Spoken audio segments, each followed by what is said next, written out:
بلا تاخیر میں دعوت دوں گا سید طلعت عباس زیدی صاحب سے کہ ڈائس میں تشریف لائیں اور آرٹ آف کراس ایگزامینیشن کے اوپر لیکچر دیں۔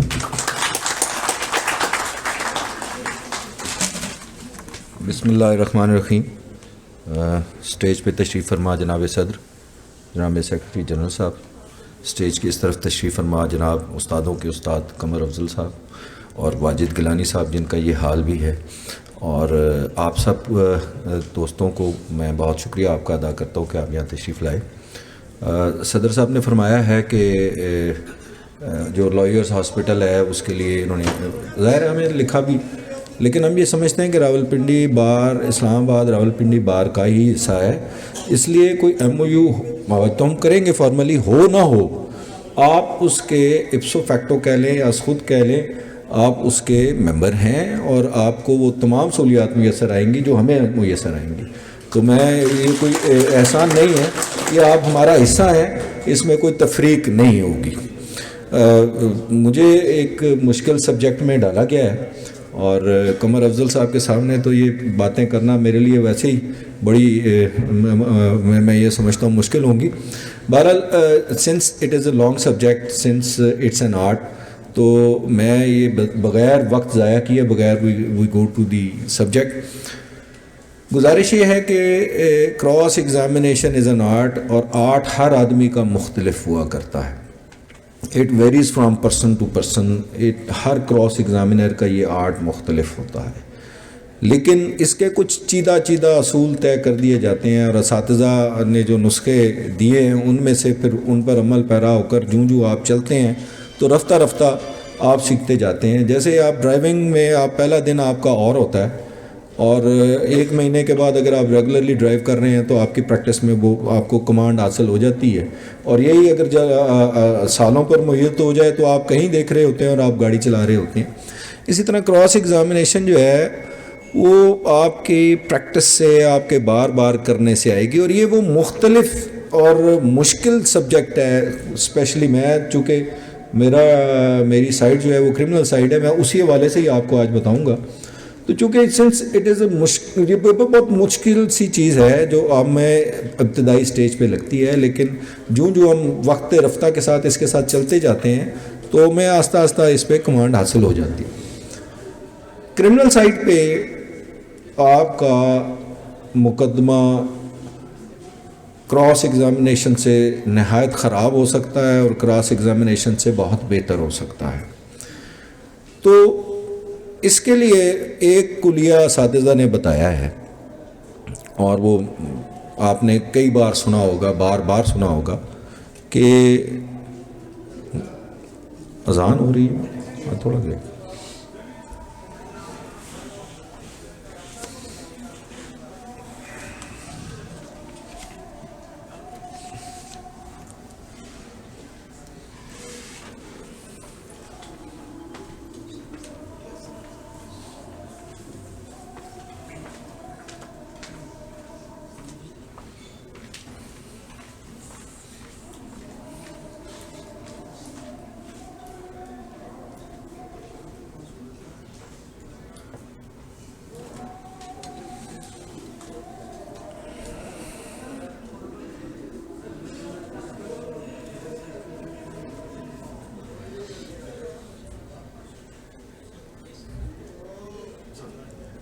بسم اللہ۔ تو ایک جملہ ہمیں بتا دیا جاتا ہے، ایک نسخہ بڑا سا دے دیا جاتا ہے کہ جرا یہ ہے کہ کیا نہیں پوچھنا، واٹ ناٹ ٹو آسک۔ اور ایک کلیہ اساتذہ بتاتے ہیں کہ یار یہ جو کراس ایگزامینیشن کا بنیادی پرنسپل یہ ہے کہ آپ نے عدالت میں کیا سوال نہیں کرنا، کیا نہیں پوچھنا، لیکن اس کے پیچھے ایک بڑا جو ہے نا وزڈم موجود ہے۔ اس کو آپ نے ایک جملے میں تو آپ کسی کو نہیں سمجھا سکتے بھئی کیسے کیا نہیں پوچھنا۔ اگلا سوال یہ ہے کہ پھر ہم یہ کیسے ڈٹرمن کریں گے کہ ہم اگر کورٹ میں جائیں گے تو ہمیں کیا نہیں پوچھنا، واٹ ناٹ ٹو آسک۔ تو اس کے لیے میں آپ کو 2-3 چیزیں جو میری سمجھ سے ہیں، جو میں ایکسپیرینس آپ سے شیئر کر سکتا ہوں۔ ایک تو ڈپینڈ کرتا ہے آپ کا کیس کے پریپریشن، ایک حصہ جو ہے وہ آپ کی پریپریشن پہ ڈپینڈ کرتا ہے کہ آپ کس قدر اس کیس کی پریپریشن کرتے ہیں۔ وہ بھی میں آپ کو بتاؤں گا کہ کیسے آپ اپنے بریف کو پریپیئر کریں گے for the purpose of cross examination. پھر آپ نے کورٹ میں جو آپ کا جو سٹائل ہے یا کورٹ میں آپ کن کن ٹولز کو اپلائی کریں گے کراس ایگزامینیشن میں to gain your object.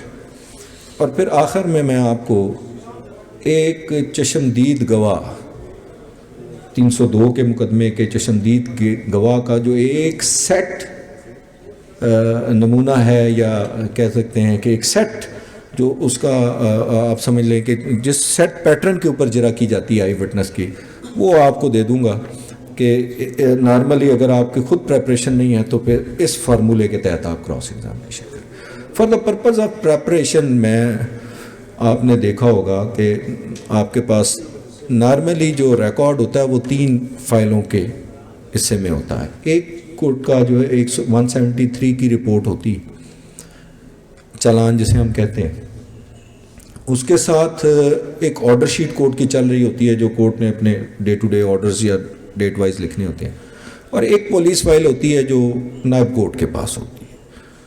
Police file کی حد تک میں آپ سے عرض کر دیتا ہوں کہ وہ ایسا ڈاکومنٹ ہے جو لیگلی آپ obtain نہیں کر سکتے، نہ آپ کو کرنا چاہیے.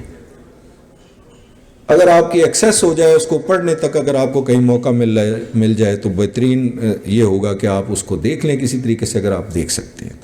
ادروائز وہ ڈاکومنٹ ہے جو کورٹ میں ریفر نہیں کیا جا سکتا. اب آ گئی 173 کی رپورٹ. 173 کی رپورٹ کے ساتھ میں جناب صدر کو خوش آمدید کہتا ہوں. میری خوش نصیبی کہ وہ آج تشریف لائے اور مجھے ان کے سامنے چند باتیں کہنے کا. جی مہربانی سے.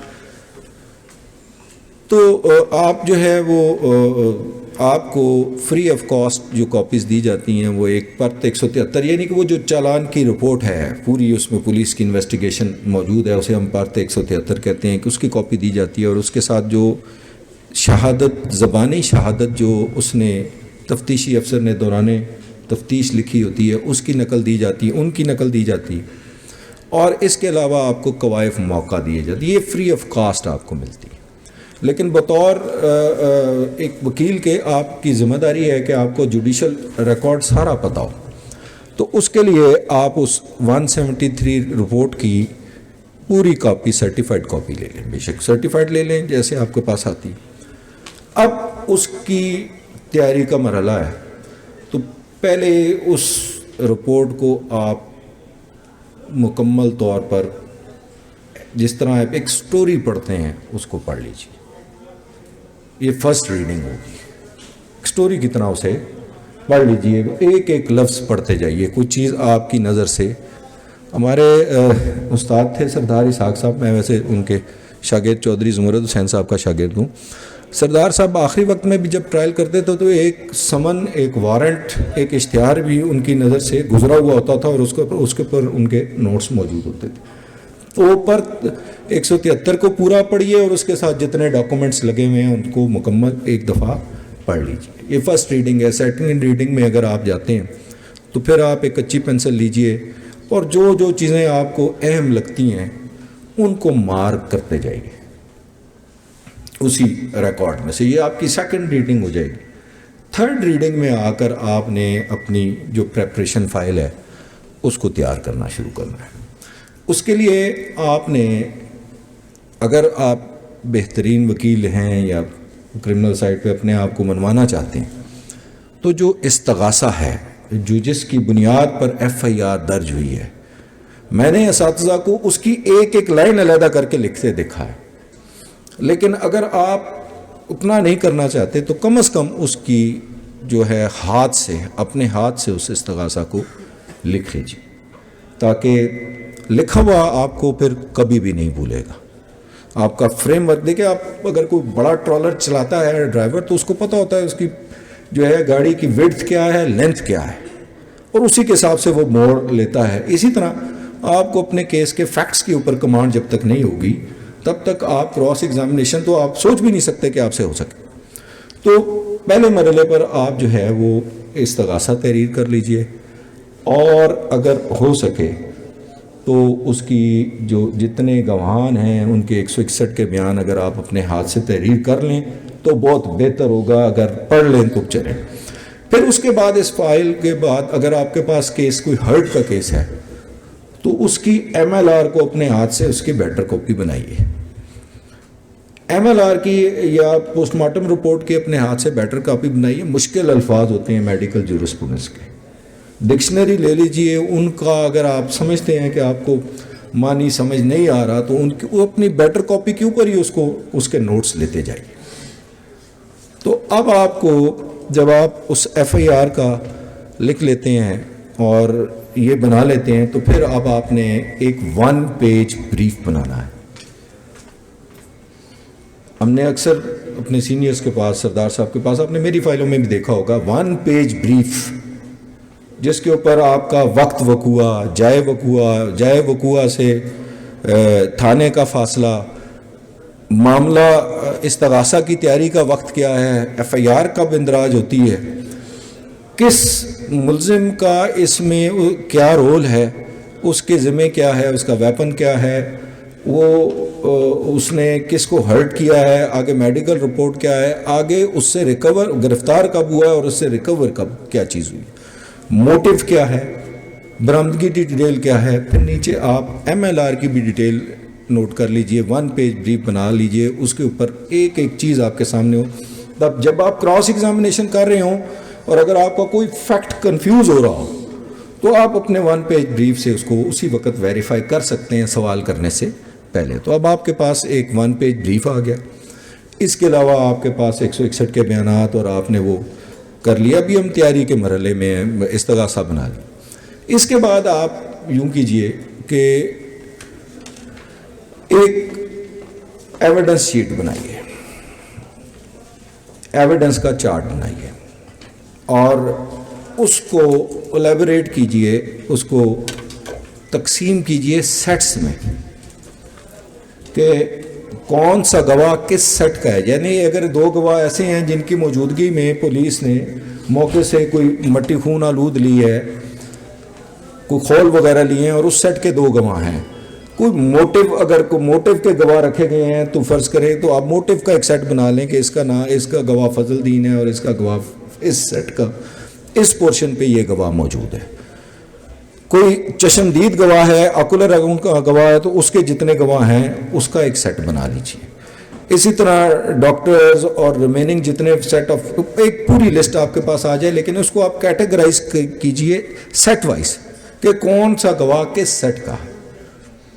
اور اس کے بعد آگے اس کا نوٹ کیجئے کہ یہ گواہ کس ریگارڈنگ واٹ ہے, مطلب اس نے کیا پروسیڈنگ کی ہے, اس کے ریلیٹڈ کون سا ڈاکومنٹ آگے وہ نوٹ کر لیں. جیسے فرد مقبوضگی کھوکھے ہے یا خون آلود ہے یا فرد مقبوضگی پستول ہے, تو اس وٹنس سے کون سا ڈاکومنٹ ریلیٹڈ ہے اس کو نوٹ کر لیجئے.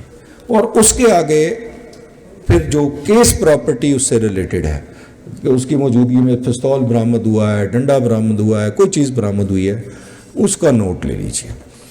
تو اب آپ کے پاس جو ہے وہ کیس کے فیکٹس آنے, مکمل فیکٹس جو ہیں وہ آپ کے پاس آ جائیں گے.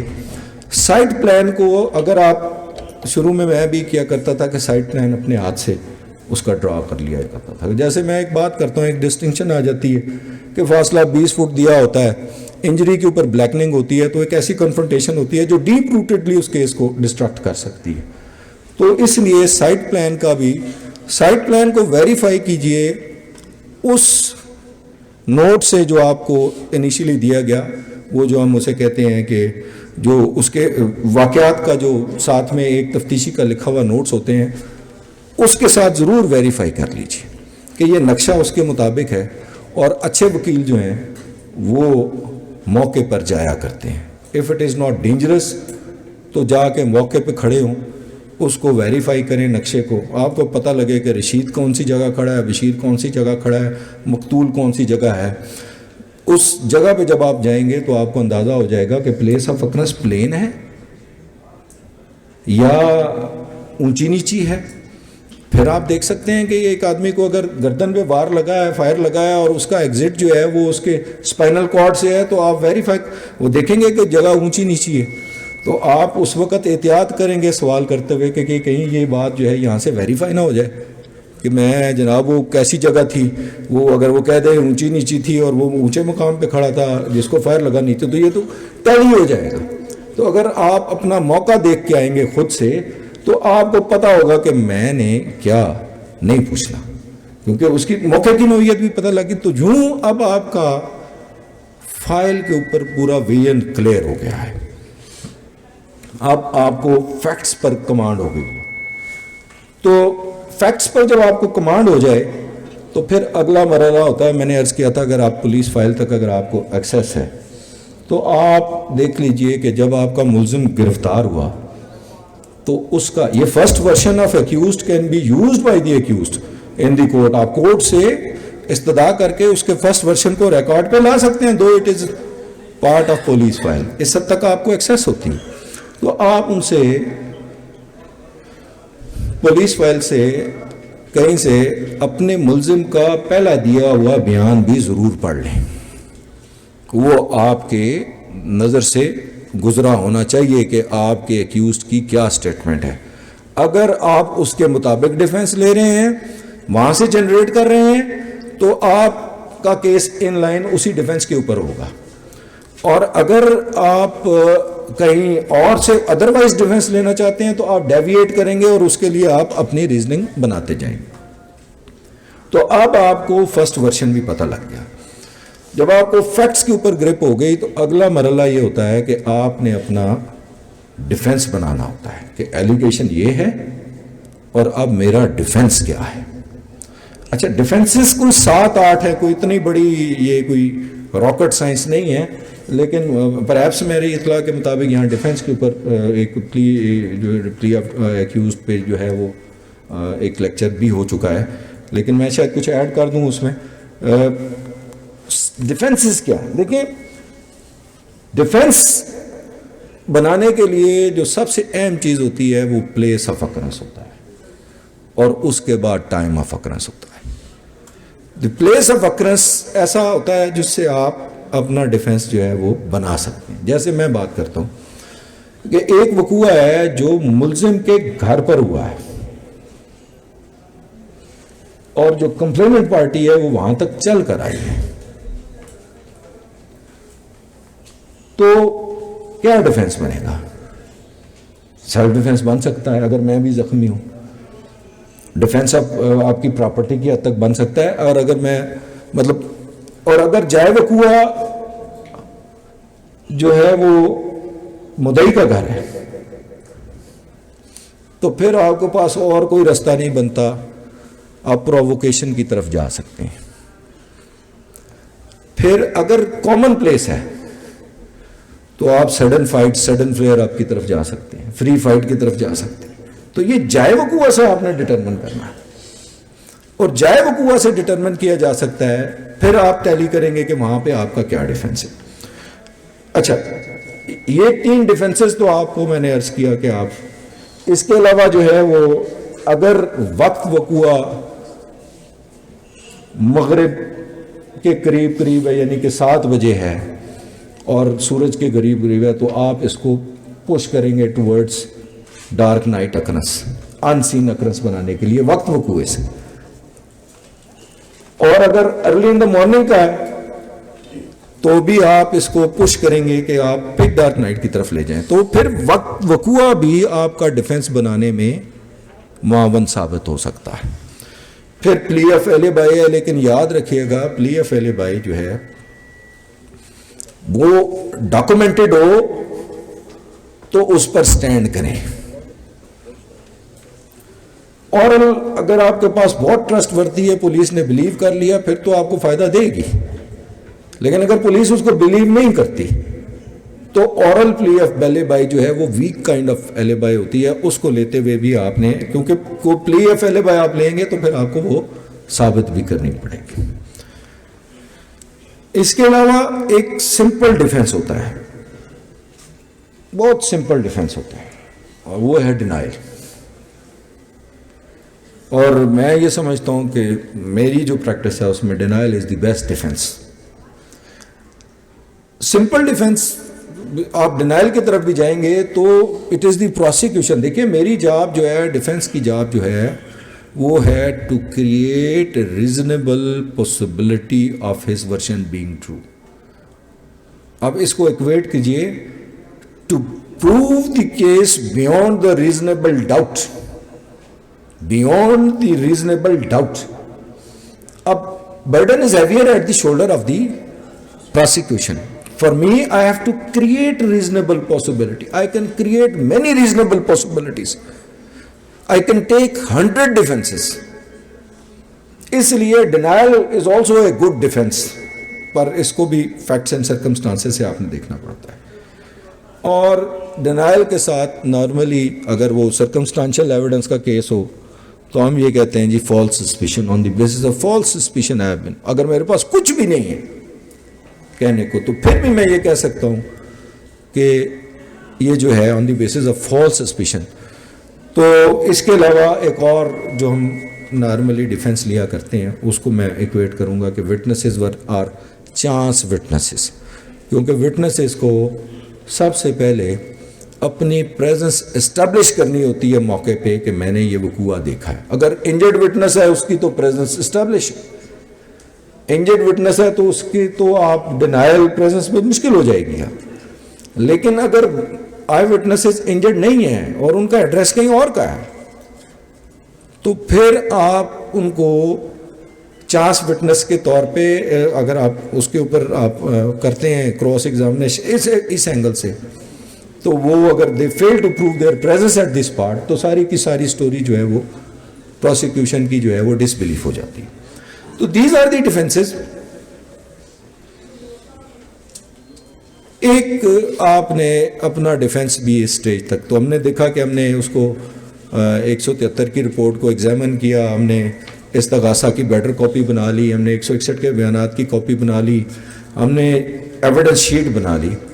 ایک اب آپ نے کام اور کرنا ہے کہ آپ نے وٹنسز کی ہسٹری لینی ہے اپنے کلائنٹ سے کہ یہ وٹنس کہاں کے رہنے والا ہے, یہ کیا کام کرتا ہے, اس کی ڈیوٹی آرز کیا ہے, اس کی سابقہ عداوت کس کے ساتھ ہے, اس کی رشتہ داری مدعی کے ساتھ کیا ہے, ملزم کے ساتھ کیا ہے, یہ کب کب گرفتار ہوا ہے. یہ ساری آپ کو ہر گواہ کی ہسٹری آپ کے پاس ہونی چاہیے. اگر آپ کو ہسٹری مل جاتی ہے تو جب آپ اسے کراس ایگزامن کرتے ہیں تو آپ کہتے ہیں رفیق یار تو 307 مقدمے گرفتار ہوا سے, تو رفیق جو ہے وہ وہاں سے کانفیڈنس لوز کرنا شروع کر دے گا کہ کونسل کو تو سب کچھ پتہ ہے میرے بارے میں, تو وہ اس کو آپ کو پھر کراس ایگزامن کرنا آسان ہوگا. تو وٹنس کی ہسٹری لے لیجیے. تو اس سٹیج پہ اس مرحلے پہ ہم جو ہے وہ اس حد تک پہنچ چکے ہیں کہ ہم نے اپنا کیس جو ہے وہ تیار کر لیا. ایک اور میں آپ کو تھیوری بتا دوں کہ بعض اوقات ہم ایک ڈیفینس لیتے ہیں اور ایک ڈیفینس ہم کراس ایگزامینیشن سے جنریٹ کرتے ہیں اور ان دی گار باب ہم تیسرا بھی ڈیفینس کریٹ کر لیتے ہیں.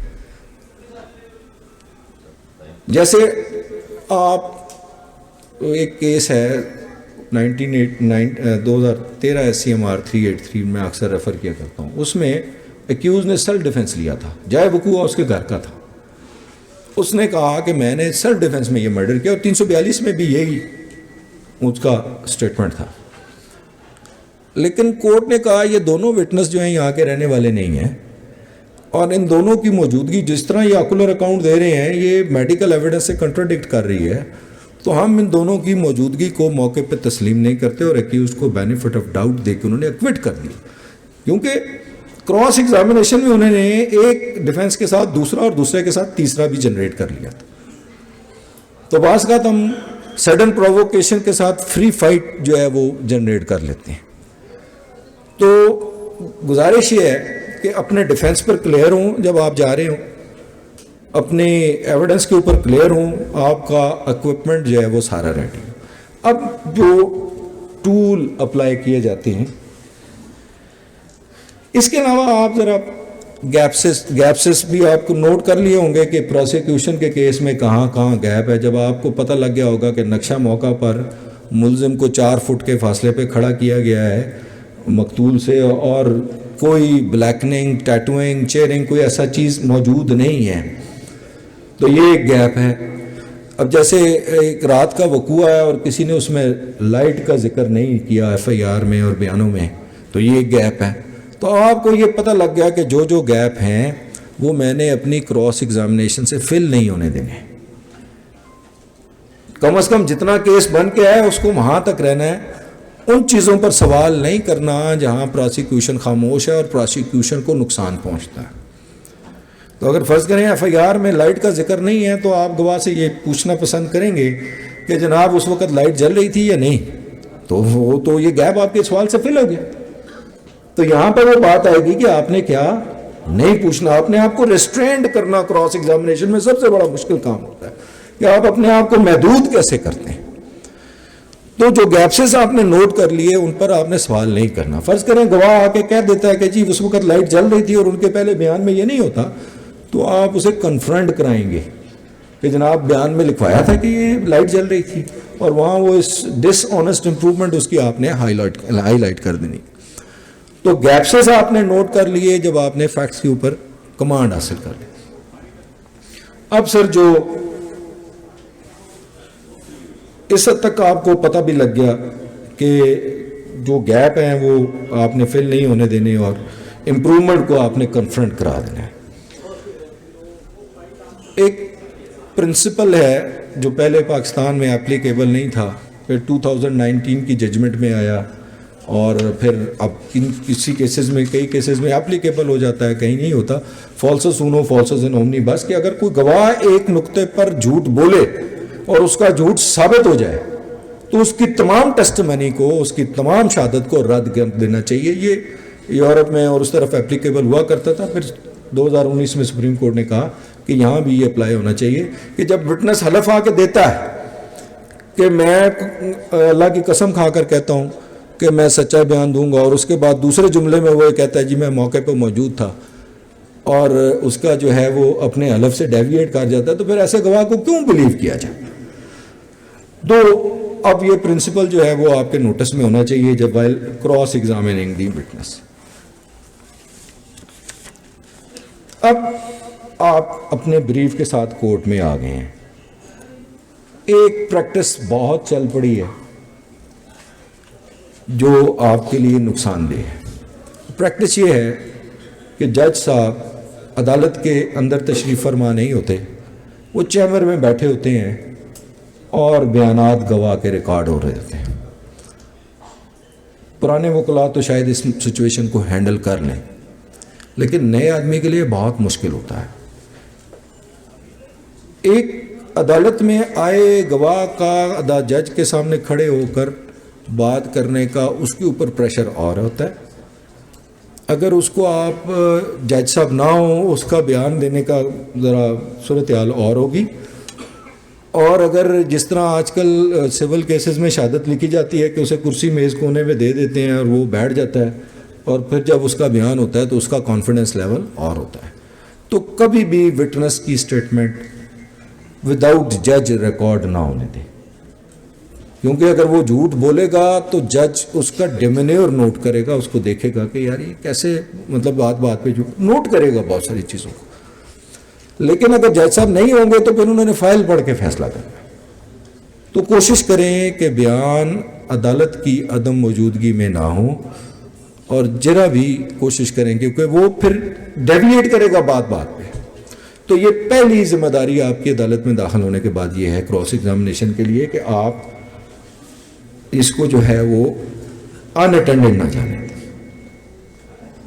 اس کے بعد آپ دوستوں کو ایک ایکسپیرینس کی بات آپ سے شیئر کرتا ہوں کہ عدالت میں آپ کی ایویڈنس نارملی ایک اسٹینوگرافر جو ہے وہ ریکارڈ کرتا ہے، لکھتا ہے.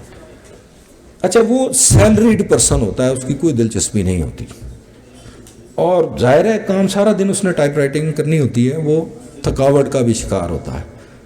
تو آپ جتنی مرضی محنت کرتے رہیں وٹنس پہ، اصل بات تو ریکارڈ تو وہ بن رہا ہوتا ہے جو وہ ٹائپ کر رہا ہوتا ہے.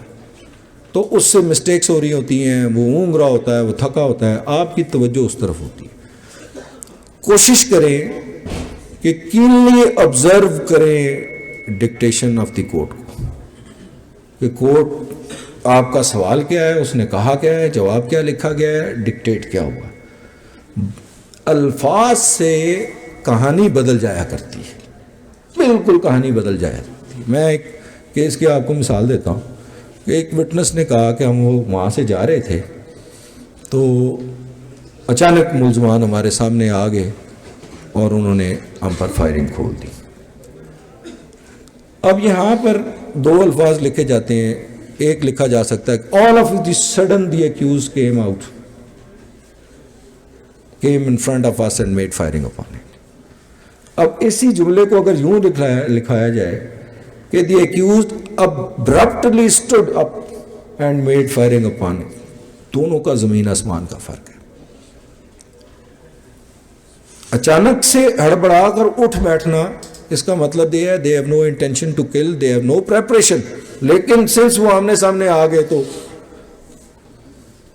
اور اس طریقے سے جب کہتے ہیں all of a sudden they came تو آپ اس طرف چلے جاتے ہیں کہ یہ تو پری میڈیٹیشن کا کیس ہے.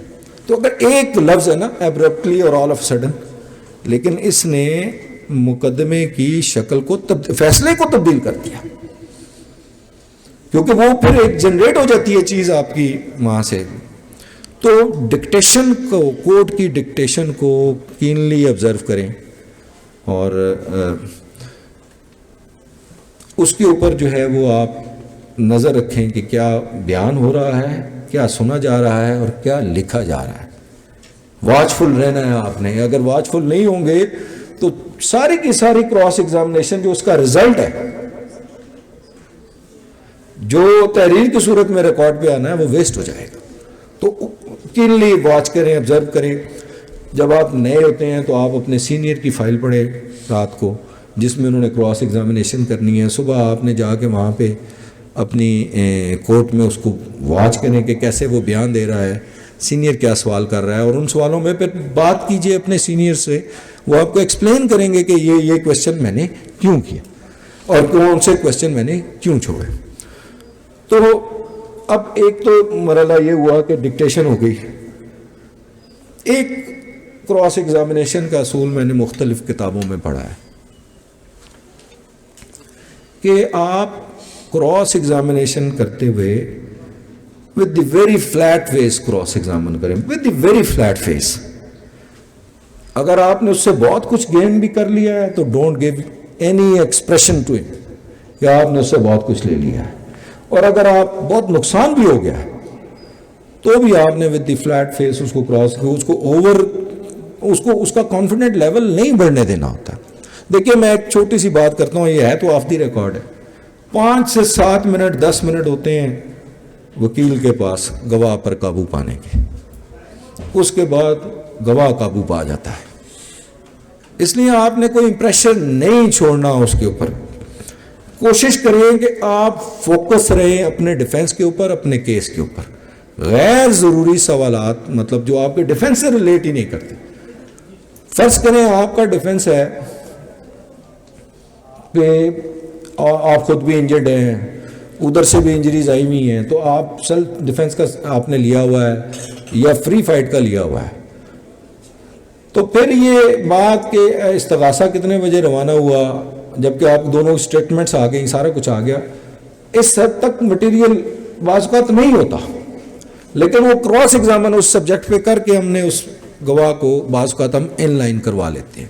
تو جب آپ فوکس رہیں گے اپنے ڈیفنس کے مطابق تو آپ کو خود پتہ چلتا جائے گا کہ یہاں پہ بھی مجھے اوائڈ کرنا چاہیے، یہ میرے چیز متعلقہ نہیں ہے، یہاں پہ اوائڈ کرنا چاہیے.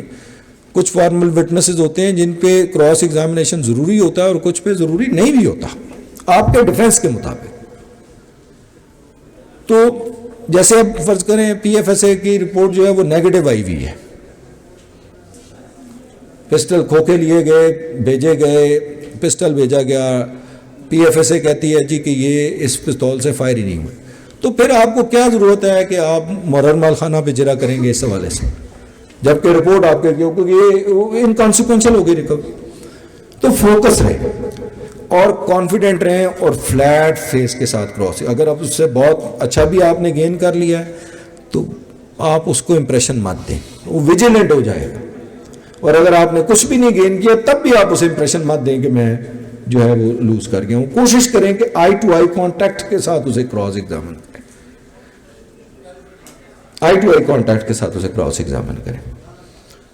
پھر آپ نے یہ جو ہے وہ اس کا اگر مطلب فرض کریں کہ اس کا جو ہے وہ کنڈکٹ ایسا ہے، بیہیویئر ایسا ہے، تو پھر آپ کورٹ سے اس کے ڈیمینر کی بھی ریکویسٹ کر سکتے ہیں کہ آپ نوٹ کیجئے کہ وٹنس کیسے بیہیو کر رہا ہے، اس کو کنفرنٹ کیجیے۔ اب جو اس کا کراس ایگزامینیشن کا سٹارٹ ہے وہ نارملی ہم لوگ اس سے یہ پوچھتے ہیں کہ تم کیا کام کرتے ہو، کہاں رہتے ہو، تمہاری فلاں سے کیا رشتے، یہ ساری چیزیں ریکارڈ پہ لاتے ہیں۔ فرض کریں گورنمنٹ امپلائی ہے اور وہ کسی گورنمنٹ کے محکمے میں ملازم ہے، اس کے آپ ڈیوٹی آرز پوچھتے ہیں اور آپ چیک کرتے ہیں اس کا ریکارڈ، آپ نے چیک کیا ہوتا ہے کہ یہ اس دن ڈیوٹی پہ تھا جس وقت یہ وقوع بیان کر رہے ہیں، تو بڑا آرام سے آپ نے اس سے سارا یہ پوچھ کے تو اس کا ریکارڈ وہاں سے منگوا لینا ہے بعد میں کہ جناب اس کے محکمے سے جو ہے وہ اس کا حاضری رجسٹر یہ طلب کیا ہے۔ تو کوشش یہ ایک آپ کے پاس جب ہسٹری ہوتی ہے تو آپ اس کو سٹارٹ کریں گے اس کی ہسٹری کے مطابق، پھر اگر اس کا کوئی کرمنل ریکارڈ ہے اس کے اوپر پوچھیں گے، پھر آپ اس کی دشمنیوں کے بارے میں پوچھیں گے، کسی اور کا کرمنل ریکارڈ ہے، تو وہ اس حد تک آپ کی گرپ میں ضرور آ جائے گا کہ جو فاضل کونسل میرے اوپر کراس ایگزامن کر رہے ہیں یہ میرے بارے میں بہت کچھ جانتے ہیں۔ تو کانفیڈنس کی جو گیم ہے وہ پھر آپ کی فیور میں ٹلٹ ہوتی نظر آئے۔ پھر اب ایگزامینیشن ان چیف شروع ہوتا ہے، فرض کریں تو آپ کے پاس اگر 161 کا بیان موجود ہے اس گواہ کا، تو جو وہ بیان دیتا جائے تو وہ آپ اس کو انڈر لائن کرتے جائیں اپنے جہاں پہ وہ اپنے ایگزامینیشن ان چیفز کو امپروو کرتا ہے، ایگزامینیشن ان چیف کو وہ نوٹ کر لیں۔ وہ امپروومنٹ اگر آپ کو بینیفٹ دیتی ہے تو اس کو ایسے جانے دیں، اور اگر آپ کو نقصان پہنچا رہی ہے تو اس سے کنفرنٹ کرا دیں۔ تو 161 کے بیانات جب اس کا کورٹ میں ایگزامینیشن ان چیف ہو رہا ہو تو آپ کے پاس اس کے اوپر بھی آپ کی نظر ہو کہ وہ کہاں تک ٹھیک جا رہا ہے اپنے بیان کے مطابق اور کہاں وہ غلطی کر رہا ہے، امپروو کر رہا ہے، یا پھر کسی مرحلہ پر کوئی ایسی غلطی وہ کر جاتا ہے کہ وہ بھول جاتا ہے۔ فرض کریں کسی ایک کا فائر بھول گیا،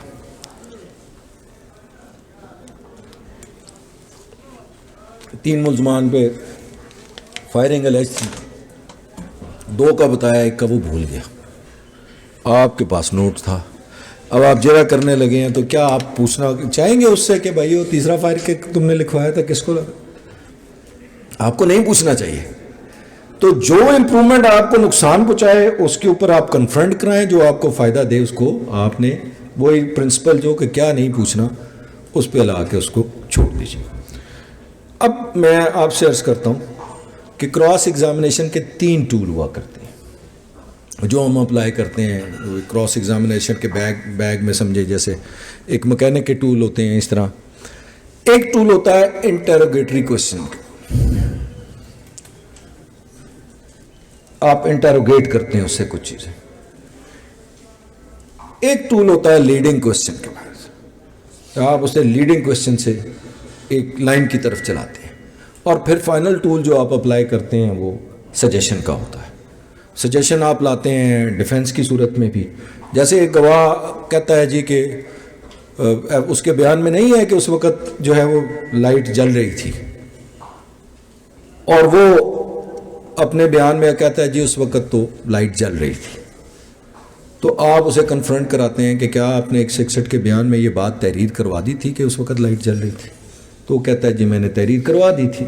تو آپ کورٹ کو وہ 161 کا بیان دکھاتے ہیں کہ جناب دس از دی اسٹیٹمنٹ، تو آپ اس کو ایگزیبٹ کریں بطور ڈیفنس ڈاکومنٹ اور اس پہ اوپینین دیجئے۔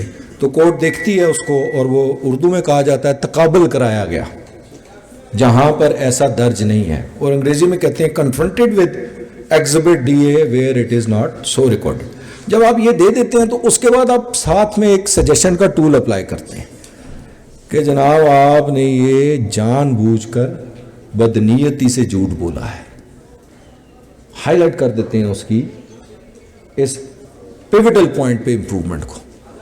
تو جتنے پیوٹل پوائنٹ پہ جب آپ اس کی ڈس آنیسٹ امپروومنٹ آپ ثابت کر دیں گے تو ایک تو وہ ایکسکلوڈ ہو جائے گی امپروومنٹ جو اس نے لائٹ اس کو انٹروڈیوس کرانے کی کوشش کی، ایک تو وہ ایکسکلوڈ ہو جائے گی، دوسرا اس وٹنس کی ٹیسٹ منی شیک ہو جائے گی کہ یہ گواہ جو ہے وہ بدنیتی سے جھوٹ بول رہا ہے، واقعات کو تبدیل کرنے کی کوشش کر رہا ہے۔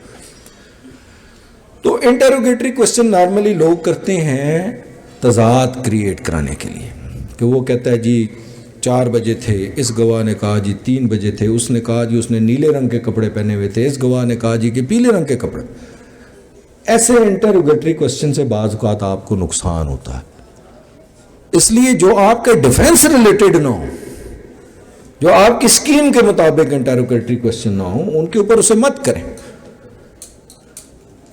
تو جو آپ نارملی ضلع کا اصول یہ ہے، جو قانون ہے اس کے مطابق یہ ہے کہ آپ کا سوال لکھا جاتا ہے اور پھر اس کا جواب لکھا جاتا ہے. ضلع کا جو بنیادی کلیہ ہے وہ یہ ہے. ہوتا یہ ہے کہ کوڈ اوائڈ کرتی ہے، ایک پریکٹس ہماری بن گئی ہے کہ ہم کوشچن نہیں لکھتے، ضلع کو ہم جواباً لکھے جاتے ہیں، جواباً لکھتے جاتے ہیں، جواباً لکھتے جاتے ہیں. لیکن بعض کا اس وقت جج صاحب تحریر کرتے ہوئے لکھ دیتے ہیں. میرے جو ایسوسیٹ اکثر نوٹ کرتے ہیں، میں جج صاحب کو کہتا ہوں یہ میرا انٹروگیٹری کوشچن ہے، میری سجیشن نہیں ہے. وہ لکھ دیتے ہیں it is correct it was 4 PM. بھائی کریکٹ تو تب آپ لکھیں گے جب میں یہ پوچھوں گا کہ کیا یہ درست ہے کہ اس وقت 4 بجے تھے، یا میں اس سے جب پوچھوں گا کہ اس وقت کیا وقت تھا. تو وہ کہتا ہے 4 بجے. تو یہ میں نہیں دے رہا ہوں جواب، اس کی طرف سے آ رہا ہے. تو یہ لکھا جانا تو ٹھیک ہے کہ اٹ واز 4 PM، لیکن اگر یہ لکھ دیا جائے it is correct it was 4 PM. اب یہ کریکٹ وہاں بھی نہیں لکھنے دیتے جب ہم لیڈنگ کوشچن کرتے ہیں کہ کیا اس وقت 4 بجے تھے. تو کہتا ہے ہاں جی اس وقت 4 بجے تھے. تو جج صاحب لکھتے ہیں it is correct it was 4 PM. آپ کیسے لکھ سکتے ہیں کریکٹ؟ تو میری سجیشن ہے. اگر یہ میری سجیشن ہے تو پھر آپ لکھیں گے اٹ از کریکٹ. پھر سجیشن میں یوں دوں گا نا کہ کیا یہ کہنا درست ہے یا غلط ہے کہ اس وقت 4 بجے تھے. اور اگر میں یہ کہوں کہ اس وقت 4 بجے تھے تو یہ میرا لیڈنگ کوشچن ہے. That is not my suggestion. میری سجیشن اس طرح میرے خلاف پڑھی جا سکتی ہے. لیڈنگ کوشچن کو تو اس کے ماؤتھ سے آ رہا ہے. تو جہاں آپ کو اس کی ہسٹری پتا ہو، جہاں آپ کو اپنے مقدمے کے ٹھوس معاملات پتا ہوں، وہاں اس کو لیڈنگ کوشچن کریں. ڈونٹ گیو ہم اپرچونٹی ٹو ایکسپلین. وہاں انٹروگیٹری کوشچن مت کریں، وہاں اس کو لیڈنگ کوشچن کریں اور اسے وہاں سے نکلنے نہ دیں، تاکہ وہ آپ کے ڈیفینس کے ساتھ کرتا جائے. یاد رکھیے گا سوال کرتے ہوئے بہت احتیاط کرنی ہے آپ نے. اور نارملی جو اچھے کراس ایگزامینر ہیں ان کے ذہن میں اگلے 2 سوال موجود ہوتے ہیں جب وہ پہلا سوال کرتے ہیں، تاکہ کسی سٹیج پر آ کر گواہ اس بات سے منحرف نہ ہو جائے. جیسے میں وہ ایک کیس میں کراس ایگزامن کر رہا تھا تو آئیو نے کہا کہ جی میں نے ان کا 164 کا بیان کروایا گواہان کا. تو میں نے اس سے پوچھا جی کہ آپ 164 کے گواہان کا بیان آپ اس لیے کرواتے ہیں گواہان کا کہ آپ کو یہ شک ہو سکتا ہے کہ یہ کسی سٹیج پر اپنے بیان سے منحرف نہ جائے. تو کہتا جی. تو میں نے کہا آپ کو ان گواہان پر بھی شک تھا اس لیے آپ نے کرایا. تو اب اس سٹیج پر وہ آ کر پچھلے سوال کی وجہ سے اس جواب سے وہ ہٹ نہیں سکتا تھا. لیکن اگر میں ڈائریکٹ سوال کرتا اس سے کہ تمہیں اس پر شک تھا اس وجہ سے کرایا، تو وہ کہتا جی نہیں. تو پیو کرتے آتے ہیں، آپ کنیکٹ کرتے آتے ہیں سوالوں کو، اور کنیکٹ کرتے ہوئے آپ کوشش یہ کرتے ہیں کہ وٹنس جو ہے وہ آپ کی گرپ سے باہر نہ جا سکے، اور لمیٹڈ کوشچن کرتے ہیں تاکہ کوشش کریں کہ آپ کے مطلب کا جواب آ جائے. پھر سجیشن میں نے عرض کیا کہ جہاں آپ ان کا کنٹراڈکشن کو آپ ہائی لائٹ کرتے ہیں یا کہیں کسی جگہ پر وٹنس کو والنٹیئر کر کے اپنی طرف سے بات ایڈ کر دیتا کہ جی میرے فرض کریں آپ اس سے سوال پوچھتے ہیں کہ آپ جو ہے وہ اس وقت کیا وقت تھا، تو وہ کہتا ہے جی میرے ساتھ 4 بجے تھے اور میرے ساتھ بشیر بھی جا رہا تھا. اب یہ پورشن جو ہے اس نے اپنی طرف سے والنٹیئر کر دیا. پہلی تو بات یہ ہے کہ آپ کا سوال نہیں ہے. اگر آپ کا سوال لکھا جائے تو یہ پورشن اس کا پھر بھی عدالت کوشش کر کے اس کو والنٹیئر کر کے اگر لکھ بھی لیتی ہے تو آپ نے ساتھ ایک سجیشن دینی ہے. سجیشن کا ٹول اپلائی کرنا ہے کہ it is incorrect to suggest that my volunteer portion, your volunteer portion is false and after thought. آپ نے اس کو ایڈ کیا تو وہ سجیشنز کی صورت میں آپ نے پھر اس کو سجیشن کا ٹول اپلائی کرنا ہے.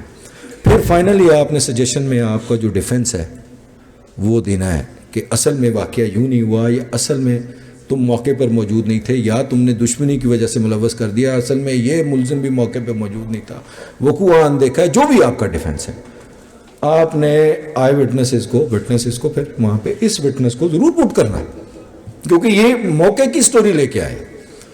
اب جو 3 میں نے آپ کو بتایا کہ دیر آر 3 ٹولس، اسی طرح 3 الفاظ ایسے ہیں جو کراس ایگزامینر کے لیے کسی بھی وقت زہر قاتل ثابت ہو سکتے ہیں۔ ان 3 الفاظ جو ڈبلیو سے شروع ہوتے ہیں، ان کا استعمال بہت احتیاط سے آپ نے کرنا ہے، جیسے کب، کیسے اور کیوں۔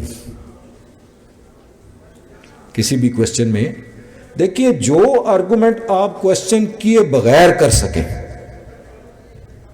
جیسے ایک مثال میں آپ کو دیتا ہوں کہ ایک الج ہوا کہ اس نے کلاڑی کا وار کیا، سر پہ لگا۔ اب یہاں اس نے یہ نہیں کہا کہ کلاڑی سیدھی ماری یا الٹی ماری، جو ایم ایل آر ہے وہ کہتی ہے جی بلنٹ ویپن انجری ہے۔ تو اگر آپ یہ جوا کھیلیں، یہ سوال کریں کہ کلاڑی اس نے سیدھی ماری تھی یا الٹی، تو وہ اس وقت اس کے پاس آپ نے اسے آپشن دے دیا، سیدھی کہہ گیا تو آپ بچ گئے، لیکن اگر اس نے الٹی کہہ دی، بلنٹ سائڈ کہہ دی، تو وہ آپ نے میڈیکل سے کورابریٹ کرا لی۔ تو یہاں پر وہ فارمولہ استعمال ہوتا ہے کہ آپ نے کیا نہیں پوچھنا۔ تو یہ 3 الفاظ میں نے آپ کے سامنے عرض کیے، کب، کیسے اور کیوں۔ دیکھیے جی، کب کا استعمال آپ حسب ضرورت کر سکتے ہیں، حالانکہ ڈینجرس لفظ ہے پروسیکیوشن کی سٹوری کو بھی کسی نہ کسی جگہ پہ، لیکن اگر آپ کا کہیں سے جنریٹ ہو رہا ہے تو آپ کب کے بارے میں سے پوچھیں کہ وین، ایز ٹو وین۔ کیسے کا بھی استعمال بہت خطرناک ہے، کیونکہ اس میں بھی ایکسپلینیشن آ سکتی ہے، لیکن چلیں پھر بھی آپ حسب ذائقہ اس کو استعمال کر سکتے ہیں، حسب ضرورت اس کو استعمال کر سکتے ہیں۔ لیکن کیوں کا لفظ آپ اپنی ڈکشنری سے نکال دیں۔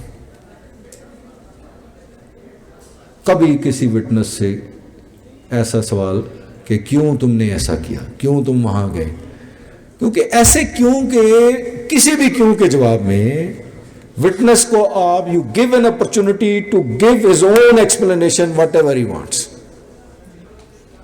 آپ نے اپنی گرفت سے اس کو کرکٹ میں کہتے ہیں فل ٹاس کرا دی، آف والی کرا دی، اس کے اوپر چھوڑ دیا جو مرضی کا۔ اس لیے کبھی بھی کوشش کریں کہ کراس ایگزامینیشن میں ایکسپلینیشن نہ، یہ آپ خود پوچھ رہے ہیں، یہ آپ کے خلاف استعمال ہو سکتا ہے۔ اس لیے جس کیس میں جس پوائنٹ پر آپ سمجھتے ہیں کہ پروسیکیوشن کے پاس ایکسپلینیشن ہی کوئی نہیں ہے، آپ وہاں پوچھتے ہیں کہ کیوں ایسا ہوا اور وہ ایکسپلینیشن دے دیتا ہے، تو یہ گیپ آپ کی جرا کی وجہ سے جو ہے وہ فل ہو گیا۔ تو ہم نے اب اسیس کیا، وہ ایک سوال تھا آپ کے پاس کہ کیا نہیں پوچھنا، تو اب آپ سمجھ آئیے آپ کو کہ تیاری کے حساب سے آپ نے فیصلہ کرنا ہے کہ آپ نے کیا نہیں پوچھنا۔ آپ نے یہ ٹول اپلائی کرنے ہیں اور گرپ میں رکھنا ہے وٹنس کو، اور باقی میں نے عرض کر دیا۔ ایک اور جو امپورٹنٹ چیز ہے وہ یہ، ایک کلیہ کافی نہیں ہے۔ میں اساتذہ سے بعض اوقات اختلاف کرتا ہوں، یہ میرا ذاتی ایکسپیرینس ہے۔ میں یہ کہتا ہوں کہ اس کے ساتھ ایک اور جملہ ایڈ کر لیجیے کہ غلط پوچھنے سے نہ پوچھنا بہتر ہے۔ اگر آپ غلط سوال اب آپ سمجھ آ گیا کہ آپ کو یہ میں کروں نہ کروں کنفیوزڈ ہیں، تو it's better not to ask, کیونکہ غلط آپ پوچھیں گے تو اس غلط پوچھنے سے آپ کا کیس خراب ہونے کا احتمال ہوگا، اور اگر آپ اس کا جواب آپ کے مطلب کا آ بھی جاتا ہے تو ہو سکتا ہے وہ گیپ ہو جو وہ فل ہو جائے۔ تو یہ نہیں ہے کہ کراس ایگزامینیشن یہ ہے کہ کیا نہیں پوچھنا، میں یہ کہتا ہوں کراس ایگزامینیشن یہ بھی ہے کہ غلط پوچھنے سے نہ پوچھنا بہتر ہے۔ اور اگلا ایک جملہ ایڈ آپ کو کر دوں کہ ایک گواہ سے آپ نے سوال کیا اور اس نے کہا کہ مقتول اور ملزم کے درمیان جو ہے وہ 20 فٹ کا فاصلہ تھا، جبکہ میڈیکل ایویڈنس یہ کہتی ہے کہ زخم کے اوپر بلیکننگ ہے، فائر آرم وونڈ کے اوپر بلیکننگ ہے، جو کہ میڈیکل سائنس یہ کہتی ہے کہ وہ 4 فٹ سے زیادہ نہیں ہو سکتی۔ اب ایک گواہ سے آپ نے پوچھ لیا کہ وہ مقتول اور ملزم کا فاصلہ کیا تھا، اگر فرض کریں آپ نے پوچھ ہی لیا اور اس نے 20 فٹ، آپ کو یہ سوٹ کرتا ہے، آپ نے یہ بینیفٹ لے لیا، ریکارڈ کے اوپر آ گیا. اب آپ دوسرے گواہ سے اگر یہ سوال کریں گے تو عین ممکن ہے کہ وہ یہ کہہ دے کہ جناب 4 فٹ تھا. یو گین دی بینیفٹ اور دوسرے وٹنس پہ آپ نے لوز کر دیا. تو پھر جو میں عرض کرنا چاہ رہا تھا کہ ایک گواہ سے پوچھے ہوئے سوال کو دوسرے گواہ سے نہ پوچھنا بہتر ہے. جب آپ نے بینیفٹ لے لیا، ریکارڈ کے اوپر آ گیا، تو اب جب تک اس کے خلاف بات ریکارڈ میں نہیں آئے گی آپ کو بینیفٹ ہی رہے گا. تو جب آپ نے بینیفٹ ایک لے لیا ایک وٹنس سے، تو why to ask that question to the other, کہ آپ اس کو پھر موقع دیں کہ اس کو ٹھیک کریں. اور یہ یاد رکھا کریں کہ جب گواہ کوئی آتے ہیں تو ٹیوٹرڈ ہو کے آتے ہیں، تیار ہو کے آتے ہیں، لہذا آپ کو بھی تیار ہو کر جانا ہے. اب میں آپ کو فائنلی، جو ظاہر ہے کافی ٹائم ہو گیا، ایک 302 کے گواہ پر کراس ایگزامینیشن، وٹنس کے اوپر کراس ایگزامینیشن کا جو آزمودہ فارمولہ ہے اساتذہ کا، وہ میں اپنے ایسوسیٹس کو بھی بتایا کرتا ہوں. ایک فارمولہ ہے جس کے اوپر کراس ایگزامن کیا جاتا ہے. آپ دیکھ لیں گے، میں نے جو آبزرو کیا ہے، جتنے بھی سینئر اچھے کراس ایگزامنر گزرے ہیں ان کی میں نے ساری کراس ایگزامینیشن پڑھی ہے، اور بڑی بڑی کمال کی کراس ایگزامینیشن ہوتی ہے. لینتھی کراس ایگزامینیشن آپ کے کیس کو خراب کر سکتی ہے، کبھی بھی ٹھیک نہیں کرے گی. جس کیس میں آپ کے پاس کچھ بھی نہ ہو، اس کیس میں آپ نے لینتھی کراس ایگزامینیشن کرتے ہیں کہ شاید کچھ مل جائے، ورنہ lengthy cross examination is not recommendable. کوشش کریں کہ آپ کی اپنا اگر کام ہو جائے، آپ اپنی چیزیں اویل کر دیں، تو اس کو کوشش کریں کہ اس کو محدود رکھیں اور ٹارگیٹڈ رکھیں. اب جو فارمولے کی بات آ رہی ہے، تو میں نے دیکھا ہے اساتذہ کو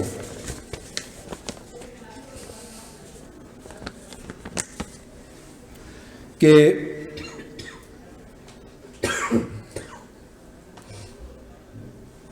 وہ پریکٹس میں یہ کرتے تھے کہ انہیں اپنے سوال کا اندازہ ہوتا تھا کہ اس کا جواب کیا آئے گا. یہ آپ کو اپنے تجربے سے آئے گا. اس لیے میں آپ کو ریکمینڈ کروں گا کہ instead of driving a big vehicle, آپ ایک چھوٹے وہیکل سے، جیسے 13-20-65 کے کیس میں آپ کو اپرچونٹی ملتی ہے، اس میں جرا کریں، کنفیشن نہ کرائیں. ایک نانسی کی جو چھوٹے کیس میں آپ کو جرا کا موقع ملتا ہے، اس میں کوشش کریں کراس ایگزامن کریں. جتنی جرا کریں گے آپ کو سوال بنانے کا طریقہ آ جائے گا، سوال کرنے کا طریقہ آ جائے گا. چھوٹے کیسز پہ کریں، پھر بڑے کیسز میں بھی آپ کو آسانی ہو جائے گی. تو وہ میں جو فارمولے کی بات ہو رہی تھی، سب سے پہلے نارملی جو اساتذہ کو میں نے دیکھا ہے، وہ پہلا پیراگراف گواہ سے پوچھتے ہیں کہ تمہاری باقی گواہان سے، مقتول سے کیا رشتہ داری ہے، اور اگر ملزم سے رشتہ داری ہو تو وہ، تو پہلا پیراگراف نارملی میں نے دیکھا ہے اساتذہ کو، وہ اس کی رشتہ داریوں کے اوپر سے سوال شروع کرتے ہیں. اور سم ٹائم رشتہ داریوں پر وہ جب سوال کرتے ہیں تو لیڈنگ کوسچن کرتے ہیں. وہ کہتے ہیں جناب افضل تمہارا بھائی ہے. وہ جب آپ لیڈنگ کوسچن کر رہے ہوتے ہیں تو وہ اس کو آپ کی کمانڈ کا گرپ، آپ آہستہ آہستہ اس وٹنس کو گرپ کر رہے ہوتے ہیں. تو رشتہ داریاں، چونکہ میں نے پہلے جب نوٹ لیا تھا تو میں نے رشتہ داریاں نوٹ کر لی. پھر ان کی آپ کے ساتھ کیا دشمنی ہے، کسی اور کے ساتھ کیا دشمنی ہے. دوسرا پیراگراف جو ہے وہ اینیمیٹیز کے اوپر پوچھا کرتے تھے. تیسرا پیراگراف نارملی وہ اس کی اپنی جو کاروبار ہے، جو وہ بزنس کرتا ہے، جو اس کے ٹائمنگ ہے، اس کے بارے میں پوچھتے تھے، اور اس کی اپنی اگر کوئی کرمنل ہسٹری ہے تو اس کے بارے میں پوچھتے تھے.